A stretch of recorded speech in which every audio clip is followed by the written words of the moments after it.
So I just got a notification from Amazon that my package has arrived and I am pumped. Let's go pick it up. I actually am in Scottsdale, Arizona.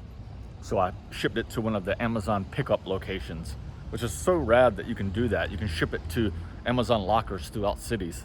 So that's exactly what I'm gonna do. This one happens to be at a GNC in the mall. Here we go. About to leave, already packing. Come with me, I'm not really asking. We'll get away to a place where we don't know. About to see the world in action, what we can be, life with no distractions. We'll get away, this is what we waited for. All right, so I'm finally back to the hotel room. Recently, I purchased Leica M4, and when I bought this Leica, a Voigtlander Scopar f2.5 lens. That's the Leica thread mount, but I have an M mount adapter. So, 2.5 is pretty slow for me, and I really enjoy shooting portraits. So I was like, can I shoot portraits with a rangefinder? Yes, I've shot portraits with the f2.5, but I am #bokeh bro, and I need that bokeh goodness. So I started doing some research online, put in a price max, where you can filter your criteria. And I didn't want to spend more than 500 bucks. I'm not buying Leica glass. I just don't need it, want it, or care for it. I'm shooting film. Film is not going to translate that much sharpness and detail compared to digital. If I was shooting a digital Leica, yeah, some of that might matter, but it's only going to be so sharp on a 35mm body. So anyway, you may disagree with that, but that's your thing. Inside this box, let's see what we got. Whoa, I don't like how it was packed. Bouncing around. All right, got some stuff outside of the package. I don't know. Oh, it's 2 different focus rings, but what we really came here to see was this guy, 7artisans 50mm f1.1. f1.1, guys, that's bokeh bro AF. This will be the fastest lens that I've ever owned, actually. The fastest one prior to this was the Nikon 50mm f1.2 AIS lens. So we got this guy here. I'm almost certain someone owned this before me. Wow, that is a heavy freaking lens, man. Yeah, it looks great. It's a lot of glass there, guys, a lot of glass. Okay, so we've got the lens. Now, can I shoot portraits with f1.1 and hit focus? A lot of people don't think so, but this guy does for sure. All right, let's do this.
Hey guys, all right, so let's talk about the lens real quick. First of all, yep, this is my Rode wireless microphone. I can't find the lav, the wired microphone to feed through, so you're just gonna see a black square on my shirt.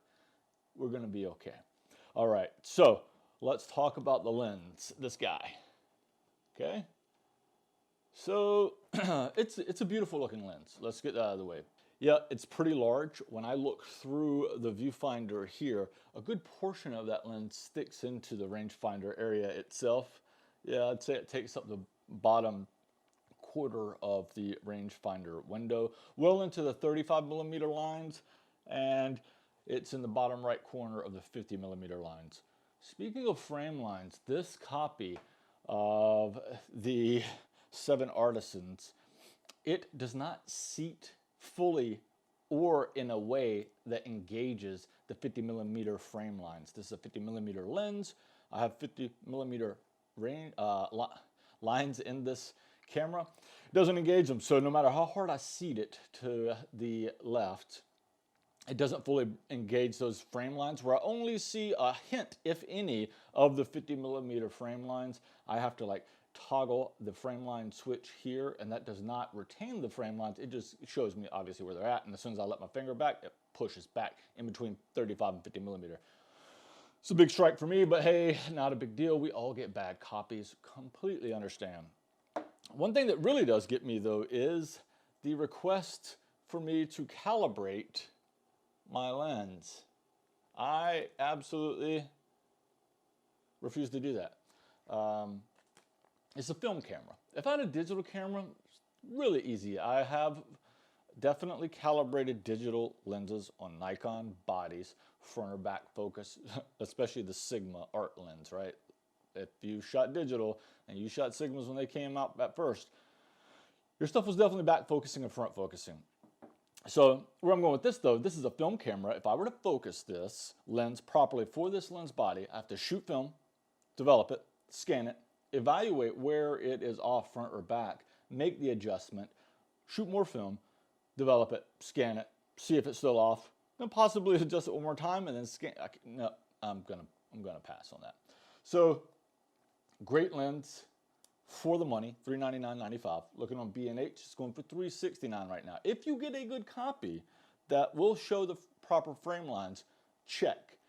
If you have plenty of time and patience and film, focusing your lens or calibrating your lens for your camera body, probably not a big deal. I'm gonna send it back. I definitely want a 50mm. I think it's a really good street photography length. It allows me a little extra length to get just far enough away from the subject where I'm comfortable. 35's kind of in your grill. 28, obviously more so.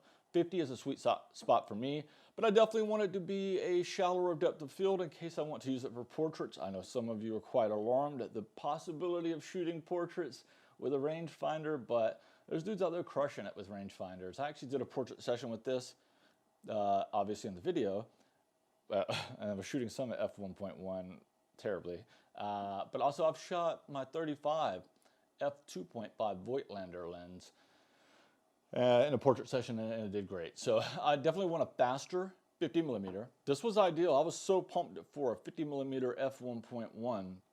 It's a shame about the frame lines and the calibration.